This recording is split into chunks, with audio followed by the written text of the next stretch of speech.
it will deliver on complaints that are genuine and have merit. Now, it's had a lot of criticism recently, Ofcom. It's had some criticism, not least, I have to say, in terms of what it's not doing with GBNews. Free speech! We'll park that one. We'll park that one. So that's true, and it is under pressure because there are new broadcast stations which do appear to be very opinionated. But that's a new issue. For the press, we're talking about decades of people simply not having anywhere to go. If they want to make a complaint, a genuine complaint, there is a real problem or there's a real abuse of editorial standards. Because suing is not really an option. Well, that's the other thing. If the newspaper tells blatant lies about you, yes, if you've got the money, you can go to court. But how many people have actually got enough cash behind them? It costs a lot of money. Do you know how many press inquiries we've had in the last 75 years? I'm going to guess it's 7. I knew you'd know the answer. Absolutely right. So 7 separate inquiries into the behaviour of the press, each one on the back of abuses of editorial standards, each time coming up with very sensible, moderate recommendations for how things might change.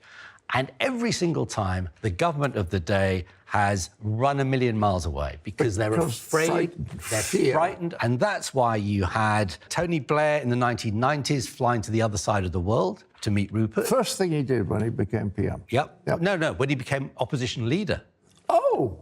As opposition leader in the 95, 96, he flew to the other side of the world to speak at Rupert Murdoch's conference because he wanted to make sure that Rupert was on side. David Cameron became opposition leader, goes and meets Rupert Murdoch on a yacht somewhere in Greece. Yeah. And that is what their belief, their conviction is that these are the people, the power brokers, without whom they will not get into power. Yeah. So they run a mile in the other direction. So is there any chance that we're going to reverse this? I mean, if the 8th attempt, are the government going to be any less frightened? Well, if we go back to the 7th attempt, which was Leveson, and the stories, some of the stories that we heard, which were truly appalling, we think of phone hacking. Phone hacking wasn't even the half of it. So he publishes his recommendations, very moderate. It's just a sort of a regulator that is being sort of supervised, that is sort of someone's looking over its shoulder to make sure it's doing the job.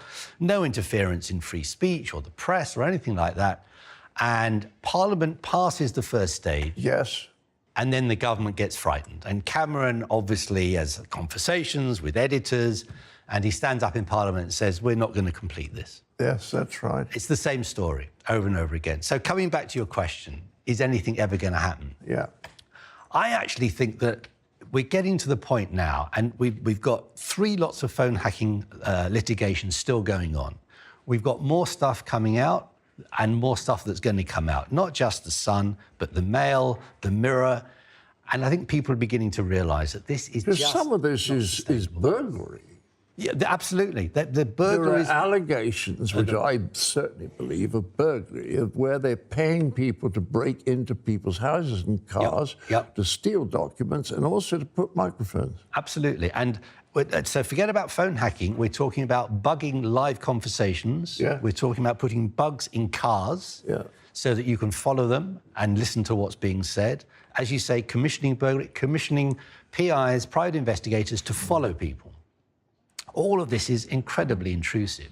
I think we're reaching the point, and particularly there is a sort of shift in the political environment now. I think there's going to be a change of government over the next 2 years. The real question is whether a new government, which is going to be certainly somewhere to the left of the current one, under Starmer or whoever, is finally prepared to do something, or whether they are still so frightened that they're going to say, no, we're going to leave things as they are. So tell me finally, why does it matter so much? I think that's really important, because some people will look at this and will go, it's journalism. I mean, so what? If you're an architect and you break the rules, then your building falls down and somebody might die. That's important. This is just journalism.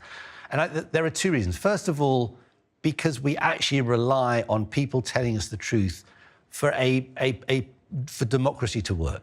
But I think there's actually a much more important reason, which is that these people ruin other people's lives.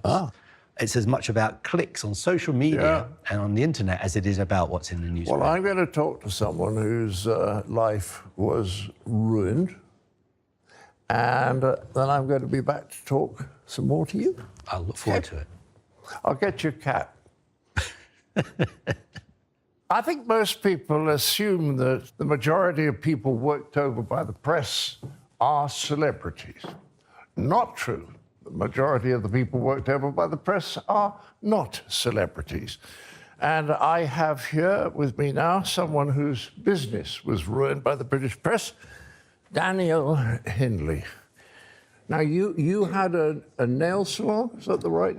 Yeah, I do a lot of different treatments in hair, nails, beauty, a little bit of aesthetics and semi-permanent makeup. Tell me the story. So the back end of 2017,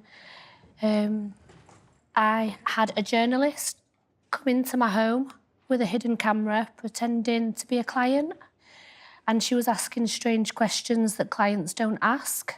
It was only the next day after. I couldn't stop thinking about this woman that had been in my house. Because I knew she wasn't a client.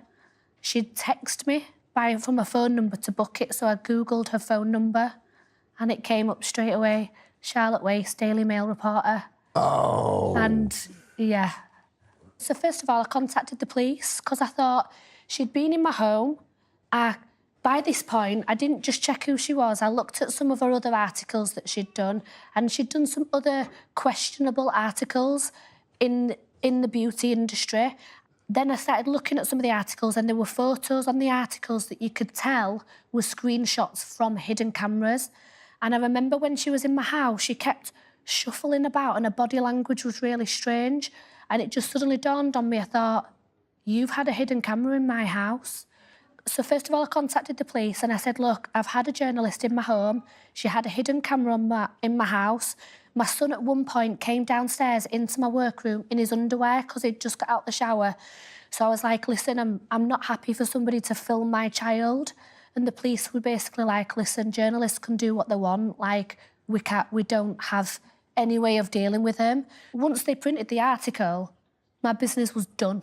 So what happened? They printed the article and it said what? They said that I disfigured a client, which is untrue. They said that I was not qualified, that I wasn't insured, that I wasn't licensed. And they basically called me a rogue beautician, a cowboy cosmetic. They made people scared to come to me, and they made me out to be a criminal. It was a double-page spread. It had photos of me. It told them the village that I lived in, so everyone in the village was calling me scum. Oh. Yeah, like my neighbours were shouting scum at me and stuff because I live in a really nice little village. And they were, oh my God, they were trolling me like you wouldn't believe. You'd thought I'd killed somebody the way they were trolling me. Every beautician, I think, in England that ever thought I was some sort of competition were loving it. I had customers that had come to me for years, and it's affected some of my family relationships now forever. You know, I don't have any relationship with my mother or my siblings, and that ultimately is because of that article and because people believe what they read. If I hadn't have proved in the way that I did, if I hadn't have gone to Ipso, and then if I hadn't have then gone a step further and you know, taken a libel case to the Mail and won, I don't think my business would have recovered. And if I'm being completely honest, I don't think I would be here now either. Yeah. So tell me about the libel case. So once the Ipso had upheld my complaint, which they didn't do a good job, but they upheld the most important bit. They did uphold it? Yeah, I was one of the less than 1% that they upheld, but they didn't have a choice, John. I emailed them every single day for 8 months, and I told them how bad it was affecting my health. I told them that I was suicidal. I made it very clear that I wasn't going to go away until they made them print the truth. And then when they upheld the complaint, they said the Mail had to print a correction on page 2 of the Mail on Sunday. Page 2? Yeah. Come on. It wasn't printed on page 2. No. They had a more important story about Harry and Meghan, apparently. What they'd printed about me initially was a double-page spread. Yeah. And the correction... Is this size. A little sentence. The tiniest sentence. I couldn't even find it. My friend found it, and she was like, oh, they have printed it. I found it.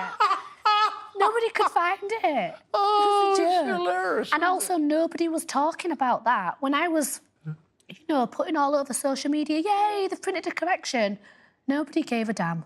When you sat down, you said, the paper ruined your business. The paper ruined my mental health. My business will survive because I'm very good at my job. My business came back and my business is okay. What they did to my mental health was unforgivable. My son nearly ended up without a mother because of that.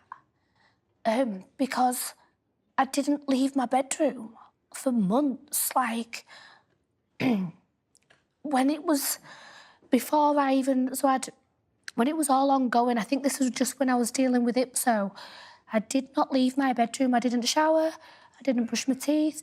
I didn't eat. I was living on cups of tea that my child was making for me. Yeah, I cost them a lot of money, I did. But no matter how much money they had to spend on their legal fees, my legal fees and my compensation, it was never going to be enough to make what they did to me and my son okay. It'll never be okay, and that's why I still do things like this where I do speak about it, because there's a lot of people, because the way media law is set up, it's not set up to help people like me. No. My case cost hundreds of thousands in legal fees. I didn't have that money to do that. I was just fortunate enough that I came across a lawyer who basically was my hero. Hacked off, put me in touch with him. He's called Jonathan Code. He asked me what happened and I told him. And he said, there's not really any such thing. There's no win, no fee in media law. He said, but I'm going to do something for you. He said, I'm going to take on your case and I'm going to help you. I said, listen, I've researched you and I know that you deal with royal family, you deal with celebrities. You don't need my case. Like, why have you taken my case on? And he said, because I'm a devout Christian and you need me. And I thought, wow, because I used to go to bed every night during this period, and I'm not religious, but I went to bed every night and I got on my knees and I begged and I prayed and I said, you need to send somebody to help me, because I didn't know what to do. And so then when he said that to me, I thought, oh my God, I might have to start going to church. Well, at least there's some decent people around, Yeah. right? Even if they're not Fleet Street editors. Yeah. Danielle, I just want to thank you for telling us this. And It's Yeah. very touching. Thank you. And thank Jonathan Code, too. Yeah, absolutely. Thanks. Absolutely. Thank you. Well, I'm going to ask Steve Barnett what he makes of all that. So, Steve, how did you react to that? Well, I mean, I've seen Danielle tell her story a couple of times, and I have to say, every single time it gets me. I mean, first of all, the courage of the woman. Yeah. To go through what she went to and then be able to tell it the way she tells it. But I think it's important to remember that for every Danielle, there'll be 10, 15, 20 others who don't have the courage, the bravery, who would just give in. When they're told you don't sue the Mail, they don't. Yeah. Whereas, Danielle, being the sort of person she is, she takes that as a challenge. And I'm delighted that Hacked Off were able to help and that Jonathan was able to help. Yes. And she got the justice she deserved. But she should not have had to go through that for the sake of a story. It's pure bullying.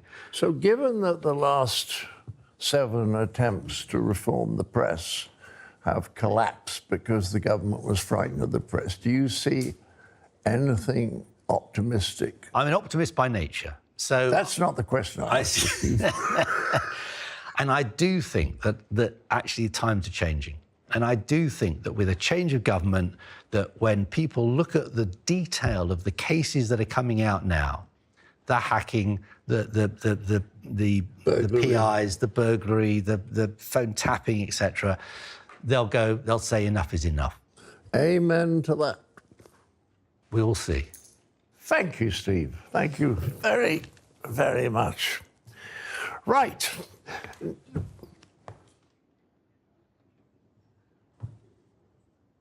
I know you, Chris. Chris what? Chris Tarrant. Tarrant? Yes. What are you doing here? Well, I'm playing strip poker with these three. Go away.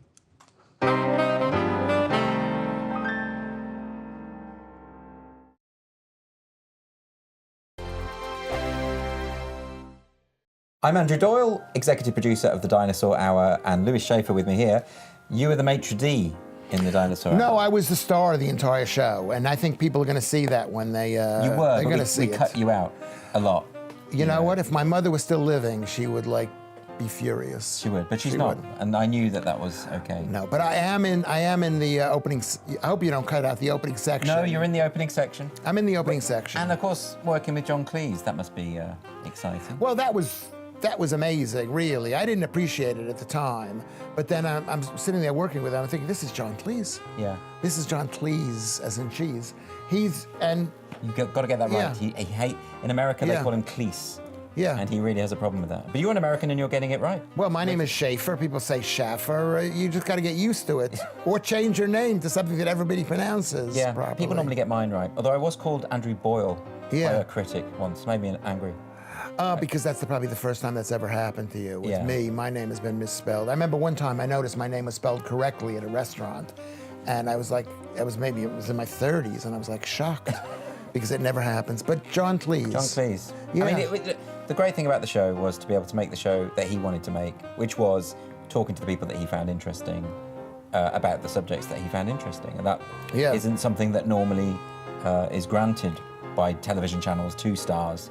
They normally tell them what they have to do, where they have to stand, all of that. Well, let's just hope that people he finds interesting are people we find interesting. Or that the audience finds interesting. That's what I mean, yeah. Well, I found them interesting. No, I found them interesting. Yeah. I have to find them interesting because I'm working with John Cleese. Yes. And as we're spending more time with the dude, I'm realizing, oh my God, this is John Cleese. Well, I mean, because Python was really big in America. It was really big in America, and I think it was real. I don't know if it was really big in America. It wasn't really big in America. It was big among college kids. Right. And I was at university. I was at university at the time, and I remember we watched all the episodes, and then we're waiting for the next thing to come out, and it wasn't like it was my first association with British television, whereas they don't produce as many episodes as they do in America. So you're sitting there waiting. John Cleese has unlimited patience. He does. Yeah. But with you. With me, with everybody. I don't have limits. I'm very impatient with you. I don't think you are, no. I think you're trying to do what's best for the show, and I think you just handle it in a bad way. Yeah. He's 83 years old. He knows what to do with people. And a lot of the thing that on screen is him like saying I'm an idiot or stupid or whatever it is. Yes. And I hope it comes across as being funny. I mean, I did cry afterwards. You did, because there was an authenticity to it. Yeah. Which I picked up on. But in our private dealings, he was very cordial. It's an odd place to film it, the castle in the middle of Essex. It really was the middle of nowhere. I mean, there was nothing anywhere. You know, we kept going to that same restaurant because there was only one restaurant in the village. Don't give the people the impression we were eating meals. But it was in the middle of nowhere, and I don't know why you chose it. I mean, you could have probably built a set for less money. We probably could. And it would have been closer, and you wouldn't have had to schlep people all the way to the middle. Well, Headington Castle. It's not very useful for you to tell me this now. Yeah. This is the kind of advice I could have had before the show started. Listen to me. I try to keep out of your business, Andrew. I'm so happy to be getting a job. My life was at the lowest point. You saved me. The thing I learned about. Can I say one thing? You can say whatever you like. What actual John Cleese? Less is more. I know they say that about all the great actors. Yes. Yes. Whereas your instinct is to overplay. Yes, because I'm an amateur and a failure. You're a drama queen. Yeah, but everything's got to be a drama with you. I'm more of a drama princess. I haven't reached the queen stage. The Dinosaur Hour with me, John Cleese, on GBNews.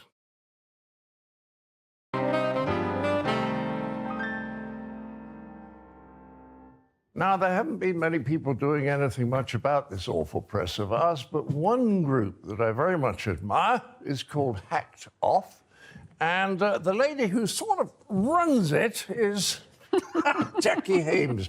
I know you don't really run it, but it's much more interesting if I say that. Jackie, thank you for coming. Tell me about Hacked Off. You're very welcome, John. It's lovely to meet you. Hacked off. You don't have to be polite. You can be really rude to me. It's much more fun. We'll come on to that later. Okay. No, Hacked Off was born out of all the revelations that appeared in after the hacking of the murdered schoolgirl Millie Dowler's phone. Millie Dowler. So what year was that? So that would have been 2011. 11. Mm-hmm. A group of people sort of, thank you so much. Pay no attention. Got together and thought, I mean, I wasn't involved then, but got together and thought, enough's enough. The people, people who were really involved in this area, this sense of regulation and press and that type of thing and news. And they felt that they'd had enough, and they felt there should be a public inquiry. The relationship between the press and the public, the press and the police, and the press and politicians. All right, so how did you get into Hacked Off? Well, I was, I worked, as well as being a police officer, I worked on a TV programme called Crime Watch for 16 years. 6 years. 16 years. 16? Yeah, 16 years. I've got to figure out how old you are. I'll make up a figure later, don't worry. Okay. Well, I'm 83, so... and as a result has slightly public profile. But actually it wasn't really because of that. My husband was investigating a murder of a private investigator called Daniel Morgan, and he was murdered. Daniel Morgan? He was investigating that one? Yeah, and as a result of being on that inquiry, it was discovered that we, as a family, would be under some sort of threat of them trying to influence the way he conducted that murder inquiry, and we were put under the umbrella of the witness protection scheme, and it was all very difficult. But at one point we were put under surveillance, thinking it was the people responsible for this axe murder, but when they were stopped, it turned out they were paid for and employed by News of the World. And it turned out that they'd hacked our phones, they were putting us under surveillance, it is really like being in the Matrix film. You feel like you've entered an alternate universe. And suddenly everything is looking really different, and you're seeing things from a completely different perspective. So when I was asked by Hacked Off to come and sign this petition for a public inquiry at that point, I said, yes, I think we really need to start to uncover what actually happened. But what do you do? Well, there's several aspects to what we do. One is talking to politicians and lobbying and bringing a different perspective to the information sort that of they persuasion. Gentle persuasion and ideas as to how this problem can be solved. But we also do advocacy for victims, people like me, ordinary people, and people in the public eye who are really struggling to get any sort of justice. What I'm interested in is, what's this regulatory body? I mean, it's called IPSO, and it replaced the Press Complaints something or other. Press Complaints Commission, PCC. Commission, that's right. And that was dismantled after Leveson and replaced by IPSO. When I say replaced, tell us about IPSO. Well, it was basically the same organisation. They just literally the same building, and they changed the same offices, the sign over the door, effectively. I mean, you couldn't write this, as my comedic friends say. They just changed the name on the door. They kept the same office. Well, that's what it kind of felt like to the rest of us. And then the newspapers pay for this body that's supposed to regulate them. And they write their editor's code, which is supposed to be a framework for, their ethical conduct. And that code is laid down by 10 editors and 3 laypersons, right? So that sort of gives the press a little bit of an advantage.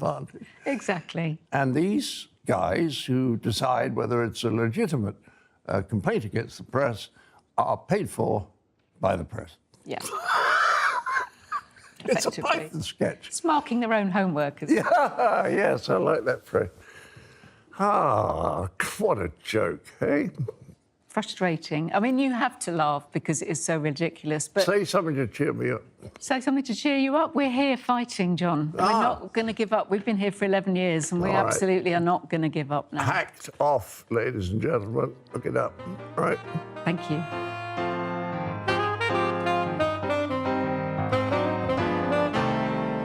Years ago, I used to read about hacking, but I never actually knew what it was until this here hacked me.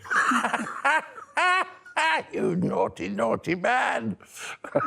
Yeah, but I would have never met you if I hadn't hacked you. No, that's true. Yeah, that's very true. Anyway, you've come over from the dark side, so you're most welcome. Dano, tell me the hacking that you were involved in my case. I had worked locally as a private investigator started out working for Rupert Murdoch for the show Current Affair, and then went over to a show called Hard Copy, Inside Edition America. I worked for these television tabloid shows.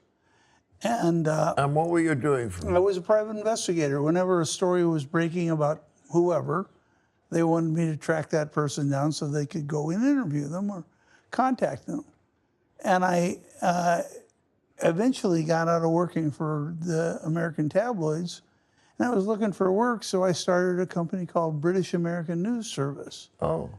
And through word of mouth, I never advertised at all. Journalists and what they call stringer journalists, reporters for the various tabloids in London started calling me and asking me to locate people and then do background checks on them. And, background check? Yeah, find out everything. Well, it never occurred to me at the time that when you do a background check as a private investigator, you get full details. You get their social security numbers, their driver's license, their date of birth, mother's maiden name, all that stuff. That really shouldn't be used by journalists. That you should just give them where do they live, what's their phone number, and that's it. Because if you give them the social security then they number, can use that. How? Well, over here I guess you call it blagging, but they can use that to pretend to be you. So in your case, they had people call up credit card companies and say, oh, I lost my phone bill, I need to get a copy. And as long as you can answer all the questions correctly, I don't know whether they even bother to impersonate your voice. They'll ask you, like, what's your mother's maiden name? Well, I met a blaggard called John Ford, who I'm delighted to say used to go to my old school. And what he said was he would use lots of accents because he said the best way to get information out of people was to pretend that you were very stupid. And once they've got something like a social security number or the national health number or something like that, they can ring up pretending that they're from a hospital or a bank. Absolutely, right? Absolutely. They can pretend to be you or somebody connected to you and say, oh, I've lost this file, can you send me a copy of it?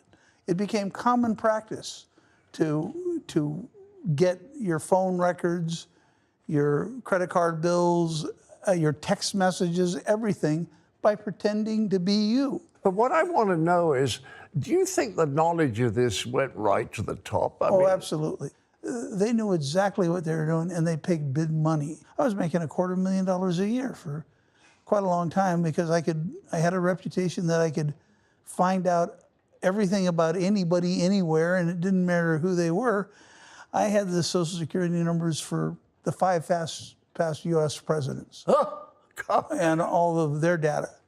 So I have one last question, Dana. What did you find out about me?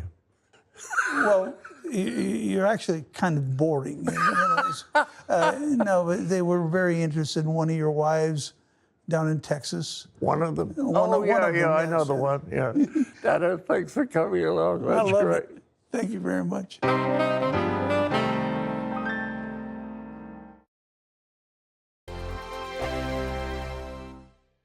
I really enjoyed making the show.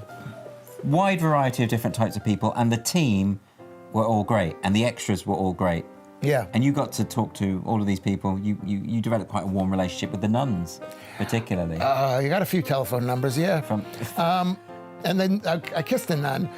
You did? Well, as you know, I'm in the film business myself. I've been on many. You should explain that to people, that you're not really in the film business. You are an extra. I am a supporting artist. Supporting artist. But I have had relatively large roles in some of these films. Well, you had a line in Wonder Woman, didn't you? I had a line in Wonder Woman. What was the line? we have to see the president, something like that. You do that very well. I did. I it was very, convinced. Did it, but people notice it. Whatever it is, don't belittle me, Andrew. I'm being sincere. These people don't know. No, I'm being sincere. You're interpreting me as belittling you. I'm not. So I have been I'm on. impressed. I'm not listening to you. Okay. I've been on many film shoots. Yes. And not even considering this is your first time, you seem totally in control. What, as a producer? Of a producer, yeah. Totally in control. The director, of course, was competent, and so I thought it was extremely... It was a professional set. It was a professional set. We do things professionally at GBNews, that's the thing. And really well done. Yeah, well, really well done. Well, and I thought it was I thought the production values, I thought if I had to do it, I would have saved a little bit of money and maybe not had cats, maybe not had extras. Well, I think the cats were quite integral to the whole ethos. You know, John was very keen on the cats. John has lots of cats. He does have lots of cats, and so he wanted cats there. And you know, whenever I say something controversial on Facebook, I always post a picture of a cat. It does actually mollify any situation instantly, doesn't it? It does. If I've been in lots of Twitter arguments, what I do is I just put a cat video out there, and it's like a cleanser. Yeah. And everyone just calms down. And we're happy. We've seen cats. You can't retain anger and rage in the face of a cat. a big furry face. Right. You were on the New York comedy scene. Yeah. Then you came to the UK, and for some reason you stayed. For some reason I stayed. I wanted to see my children. Oh, it was because basically, family mattered. yeah. Okay. I mean, I would have gone home if I didn't have any children because they liked me initially a little bit, and then they turned on me. Well, the children or the audience? Everybody. Everybody. Everybody. This is British people think they're the funniest people on earth, and you're not. You're not funny, as you can tell. He's not funny, trying to be funny. I'm not trying to be funny. You're trying to be funny. You can see. Here's. Sorry about this, Andrew. That's all right. Is that? I think with Americans. Americans like to be loved. Is that right? And English people don't want to be loved. Do you know what, that is true? I noticed that with American comedians. There's a lot more sense of like me, you know, like they're a lot more bubbly, whereas a lot of British comedians are almost standoffish. Yeah, well, I was thinking for laughing at them. I was thinking more of the audience, is that the audience in this country, if you tell the audience, oh my God, I love England, what a great country, your castles, you're great people, you're so much more spiritual, you're so much more... The audiences don't like it. But if you go to America and you say, America, you know, you... Well, look, I've performed in America, not much, just a few times. Yeah. The audiences are very, how would you put it, vocal. Yeah. Very I mean, they cheer at anything, and they laugh at anything. Yeah, because they paid money. They want to enjoy themselves. You so people, it's capitalist. That's what it is. It's you pay. I don't know. That's not the right word. No, it's not capitalist. You pay money. You're going to get your money's worth. I don't think it's Americans are going to get their money's worth. I love that you can psychoanalyze an entire nation. I've thought about it. I've been here for 23 years already. I've had too much of you people. You know, you need to be a comedian. You need to be a performer. Something inside you, you know, is screaming out for attention. No, I could do lots of things. I've done other things, and I've done other things well. I sold advertising space. I was an estate agent. Were you? Yeah, I did lots of other things. The Dinosaur Hour with me, John Cleese, on GB News.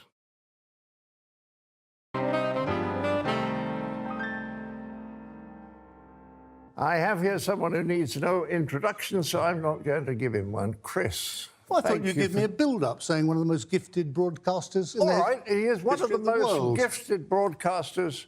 What I've ever had the pleasure to meet, I think we can say. What I've ever had the pleasure to meet. Thank you. Chris, thank you for doing this. Well, it's my pleasure. I'm a bit puzzled why there are 3 live cats and a dead pine marten on the table, but... Well, because people love cats, and I love cats. They don't seem to like pine martens. Well, that's very strange. Stuffed. That's a stoat. Do you know how you can tell the difference between a stoat and a weasel? Well, the weasel is weaselly identified because the stoat's totally different. Now, tell me your story about these. I have a very good relationship with some journalists. Yeah. Done interviews with some of them time and time again because they're decent, honest folk. I've also had periods of my life when I've been surrounded by journalists who I didn't like very much, and paparazzi popping up. They actually did once go through my dustbins, I remember. Really? Well, there was nothing there, a lot of old fish But bait. this was when you were a huge star. Yeah, with, well, I think it started... Thank you. What a nice man. I think when Who Wants to Be a Millionaire started, and we were sponsored by the Sun newspaper. Sponsored by Yeah, the Sun. so we got written about very nicely in the Sun, obviously. Yeah. But all the others were trying to dig some dirt up about me, about the show, about it's all a crook or whatever. So not information, but dirt. Just dirt, really. To, knock me off in pedestal and knock the show off its pedestal. It was huge. I mean, when Millionaire started, it was just colossal. It was the number one. That was probably, I mean, I was very naive. Sorry, I've just stood on a cat. I was very naive. But I think then the sort of phone hacking was starting because there were, you know, that strange thing when you're talking to someone on the phone, you sort of think there's somebody else listening? I never had that experience. Oh, yeah, I've had that. Because you used to have those things like tied lines and things. And I thought, I never said anything about it. I just thought it was, you know, a rubbish phone that I was using. And then when I split from my wife, I mean, it became just open season. And they were everywhere. You know, they were trying to get at my children. They were obviously trying to talk to my ex-wife. They were trying to get at your children? Yep. And it was only later that I began to realise that this hacking lark was actually taking place on my phones. I'd heard of it. I thought it was something that happened to somebody else or happens in Hollywood. Well, we thought it was the world of spies. Yeah. So eventually the police came to me, actually, and there was a gentleman called Glenn Mulcair from News of the World. And on his blotter in his office were all sorts of phone numbers of various people and whatever. But CT, my name, was by my mobile phone number, my landline at home, and also my texts. And they said, and the guy eventually went to prison. I mean, he was done for it, and he was banged up for what? For having your number? I don't understand. Not just for having my number, no, because he was found guilty of hacking all sorts of people. Lots and lots and lots of people were hacked. There were periods when, for example, Jim, my driver, is an enormous, wonderful, big bear of a man, lovely guy, huge. And he's been with me for 20, 25 years. And one of my closest friends, the kids all love him. He's just a really good guy.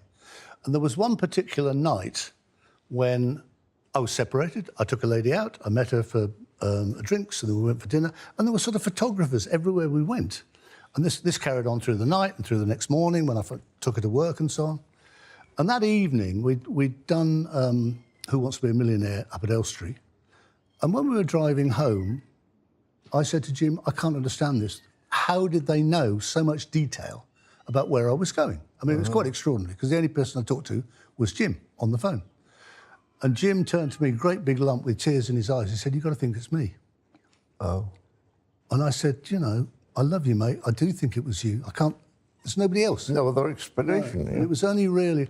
And our relationship was pretty grim for quite a long time. As a guy I love, I trusted this guy literally with everything. And he knew so much about me, you know, because we'd spent hundreds of hours together driving home late at night from TV studios, whatever.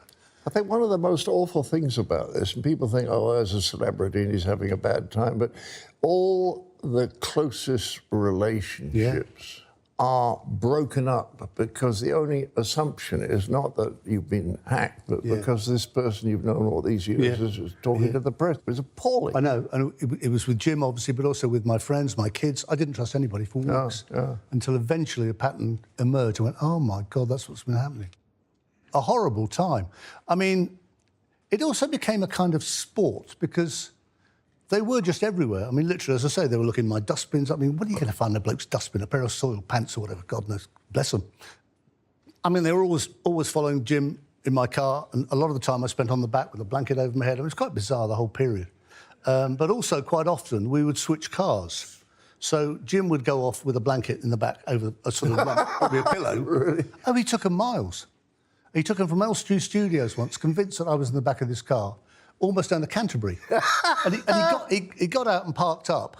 And, of course, went in for a cup of coffee in the service station. And they all ran to the car, knocking on the window. And went, there's nobody there. So it did become a sport. My favourite moment that I remember from all this is that Jim lives down in Dartford. And, as I say, he's a big old boy. And he got home quite late one night. He dropped me off somewhere and went home. And he was sort of on his way to getting into bed. And there was a knock on the door. Hello, Mr. Luck? And he went, yeah, what is it? I'm trying to sleep. It's the Sun newspaper here, Mr. Luck. We've got a cheque here for £5,000. Someone's going to get it. We want a story about Chris Tarrant. Someone's going to get it. Might as well be you. And Jim went, oh, all right, wait a minute. And I waited for a couple of minutes, and the door burst open, and Jim's holding... Now, Jim is in a vest. He's got his trousers on, he's in a vest, so it's a pretty scary sight. He's got this huge chunk of wood in his hand. And they're going, what are you doing? What are you doing? He went, well, got a chunk of wood here. Somebody's going to get it. It might as well be you. And they ran down the street like scalded bunnies. One of the things I remember vividly, because I think it's such a great expression, I was talking to Phil Collins, who'd had a really very bad time with the press chasing him and, you know, all sorts of intrusion, whatever. And I said, do you think these guys, because they're doing, some of them are doing really illegal, dirty things. Not all of them, but some of them. And I said, do you think they actually realise, you know, the hurt they're causing?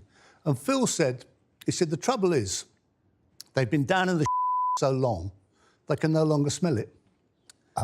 Which is an unpleasant idea, but actually it's spot on. It just becomes the way you do things. And you forget about the moral thing, It's drinking your gin. It's going to be a very happy cat soon. When you said, you know, plenty of journalists were decent guys, this is true. Absolutely. But the real pressure, the real villains, I think, are the editors, because the editors basically say to them, if you don't do this, you're fired. And they've got a wife and kids and a mortgage, right? Absolutely. So it's the editors who seem to me to be the really evil ones. And, of course, you never hear about them because they preserve a kind of anonymity. Yeah. But I feel that they must basically be sociopaths to have so little care for other people's feelings. None at all. I just hope that slowly it's getting better, but there are more and more famous people who are fair game because all this sort of reality. There are so many people now. Yeah. When I started, there weren't that many famous people at all. And there wasn't this atmosphere. And they actually quite like it. That was before Murdoch bought the News of the World. Ever since then. Yeah. And there is this feeling, which I certainly have never subscribed to, like, do you think it's all right if I sit out of this, or will I get well, except with the cat's licked it, you're very welcome. There's a cat's tongue in it. It'd probably be OK. Well, it's gin anyway. Yeah. Oh, here he comes again. Oh, thank you. He's a bit of a nuisance, isn't he? He's a very intrusive man. I don't know where he comes from. Not like me much, either. He's a sort of maitre d' around here, but very unpleasant sort of guy. We'll cut this bit out. Right. I'm going to talk to the director about it. I think there are people now who just like being famous.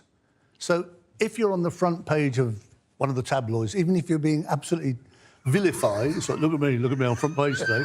Yes, but it says you had sex with your mother. It don't matter, mate, I'm there. I'm up in lights. I think there is quite a lot of that now. Well, thank you very much for coming. I really appreciate you talking to me. God bless.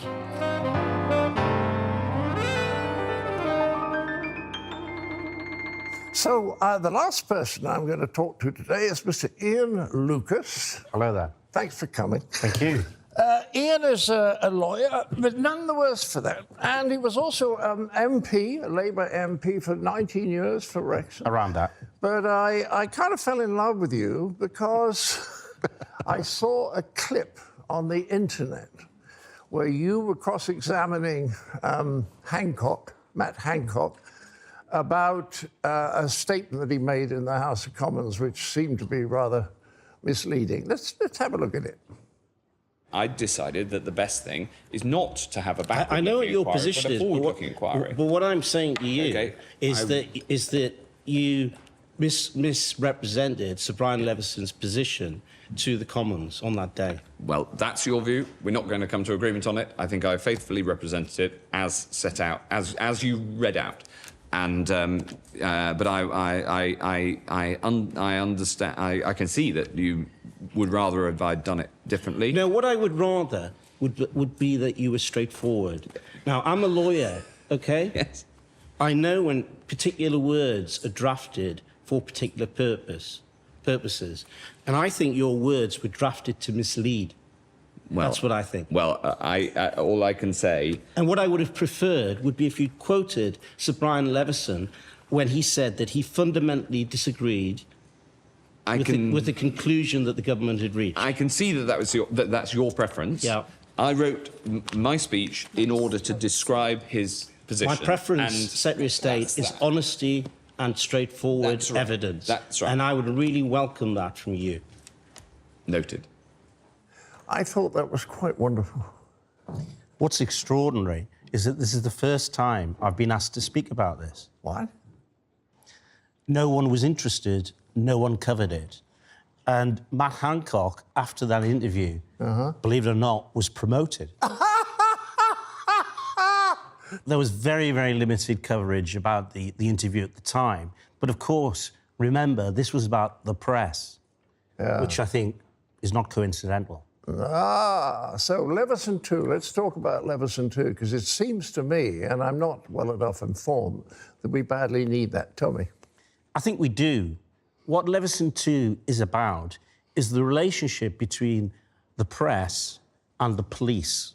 And this was an essential part of the Leveson inquiry. Remember that it was set up in around the Millie Dowler controversy, and we were able then to investigate with the press, and this is what Leveson 1 was about, the newspapers and what steps they'd been taken. But Leveson 2 could not proceed because there were a number of criminal trials that were happening and had to finish before we could look into the detail of the relationship between the police and the press. And we know from the parliamentary inquiry that took place in around 2003 that Rebecca Brooks admitted to a parliamentary inquiry that the Sun bought information from the police. That was admitted to Chris Bryant way back. Nothing was done about that. Nothing. Until the Dowler incident happened. And it was only then that it was picked up, some 7, 8 years later. What else is there in Leveson 2 that people should be rooting for? Well, they should be looking at issues like the ownership of newspapers, about the connections that there are with people who own the biggest newspapers that we read every day, but actually don't live in Britain. No, I know. There's a small world in British politics that is closely connected to newspapers. Yes. And when something like my interview with Matt Hancock happens, I think that there are connections that are made that prevent the wide dissemination of information like that. I think the government needs to look at the ownership of newspapers, introduce rules and laws that other countries have. Yeah, wouldn't be a bad idea, and that would enable us to have a wide-ranging, open press expressing different points of view from different ends of the political spectrum.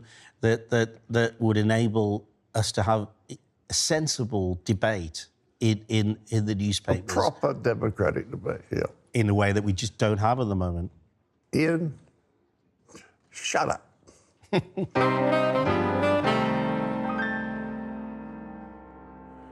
As Professor Barnett said, you can't have a proper democracy unless the voters have reasonably decent and honest information, and we don't have that now. We have newspapers which, as a knee-jerk reaction, support the Tories and a couple that supports the left.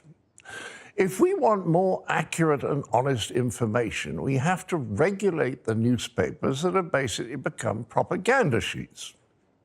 And the next step in doing that is to implement Leveson 2, so that when a newspaper prints something that's untrue, a regulatory body can order them to print a correction in the same size and the same prominence as the original untruth. We need a system more like Ofcom for the printed press. Now, the press will say this inhibits their freedom, and they're right, but only a little bit. It'll inhibit their freedom to tell any lies they like. Music!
Next time on the Dinosaur Hour.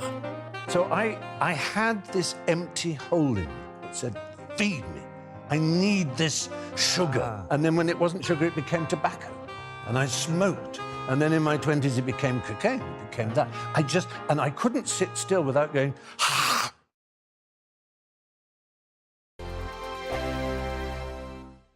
In a world of dull and predictable radio and TV shows. Oh, hi. On Mark Dolan tonight, we've got big guests. We drill into the big stories of the day. The show adds up to a brilliant listening and viewing experience. Mark Dolan Tonight is the most entertaining current affairs show ever, and that's a fact. Join me, Mark Dolan, Fridays and Saturdays from 9, Sundays from 10. Only on GB News, the People's Channel, Britain's news channel. There's only 3 people you can trust in life.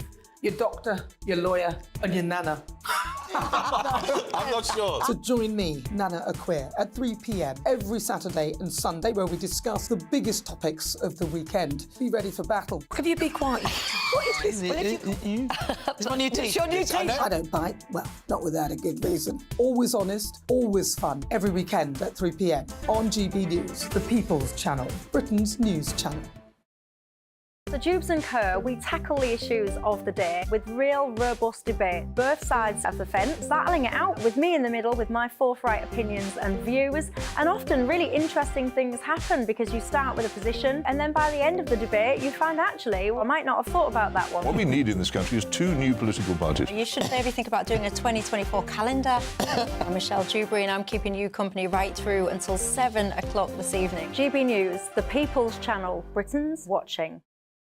Join us every night on GB News at 11 p.m. for Headliners, which is 3 top comedians going through the next day's news stories, which is exactly what you need, because when the establishment has gone crazy, you need some craziness to make sense of it. Headliners. You don't have to bother reading the newspaper. We've got it covered for you. Every night at 11 p.m. and repeated every morning at 5 a.m. We won't send you to sleep like some of the other paper review shows out there. So join us 11 p.m. every night on GB News. The People's Channel, Britain's news channel. GB News, unlike other broadcasters, isn't obsessed with the London-Westminster bubble. We think there's a nation beyond the M25, and that's why we talk about the issues that matter across the land. Join me on State of the Nation, 8 to 9 o'clock, Monday to Thursday, on GB News. Daisy's listening, and you should too. What you get for breakfast is something that, if we do our jobs right, you will wake up to news that you didn't know the night before. It's a conversation. It's not just me and Eamon. We want to get to know you, and we want you to get to know us. From 6, it's Breakfast with Eamon and Isabel. Monday to Thursdays on GB News, Britain's news channel. Now then, Lee Anderson here. Join me on GB News on my show, The Real World, every Friday at 7 p.m. I'm not eating bloody cat. Are you Delicious. mental? Open your mouth. OK, here comes a train. Reminds me of the scene in Singing in the Rain. Adam, is that a good one? Whoa! Join me at 7 on GB News, Britain's news channel. Nightmare commute. Kick it up a gear with me, Patrick Christie's, at Drive Time, 3 till 6 p.m, Monday to Friday on GB News Radio. You can listen online and on DAB.